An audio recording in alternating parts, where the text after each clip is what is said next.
घने जंगल में एक पुराना और बड़ा पेड़ था, जिसकी सबसे ऊंची शाखा पर उल्लू उद्दू रहता था। उद्दू अपनी बुद्धिमानी और चौकसी के लिए पूरे जंगल में मशहूर था, लेकिन उद्दू को एक रहस्यमयी आदत थी।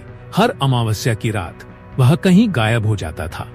एक दिन जंगल के जानवरों ने तय किया कि वे उद्दू की इस रहस्यमयी हरकत का राज जानेंगे। बंदर चीकू, हिरन मीना और लोमड़ी गिल्लू ने योजना बनाई। अमावस्या की रात वे उद्दू का पीछा करने निकले। उद्दू उड़ते उड़ते उड़ते जंगल के गहरे हिस्से में पहुंचा, जहां हर कोई जाने से डरता था। जानवरों ने देखा कि उद्दू एक पुराने खंडहर के पास बैठा था। वहां उसने किसी जादुई मंत्र का उच्चारण किया और अचानक आसमान में चमकती रोशनी दिखी। रोशनी के साथ एक बड़ा दरवाजा खुला, जिसमें से चमचमाती चीजें झलक रही थी।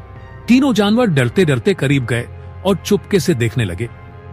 दरवाजे के अंदर एक खजाना था, लेकिन उद्दू ने खजाना छूने की बजाय वहां रखी एक किताब उठाई। वह किताब प्राचीन ज्ञान और जंगल की रक्षा से जुड़ी हुई थी। उद्दू ने जानवरों से कहा, यह खजाना लालचियों के लिए नहीं, बल्कि उन लोगों के लिए है जो जंगल और इसके जीवों की रक्षा करना चाहते हैं। मैं हर अमावस्या इस किताब से नई बातें सीखने आता हूं, ताकि जंगल की भलाई के लिए काम कर सकूं।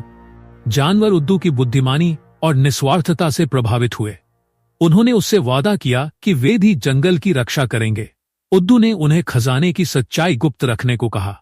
इस घटना के बाद जानवर उद्दू की इज्जत और भी ज्यादा करने लगे।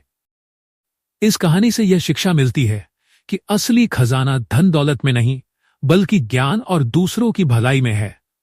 क्या उद्दू के खजाने का राज जंगल के बाहर किसी और को पता चलेगा?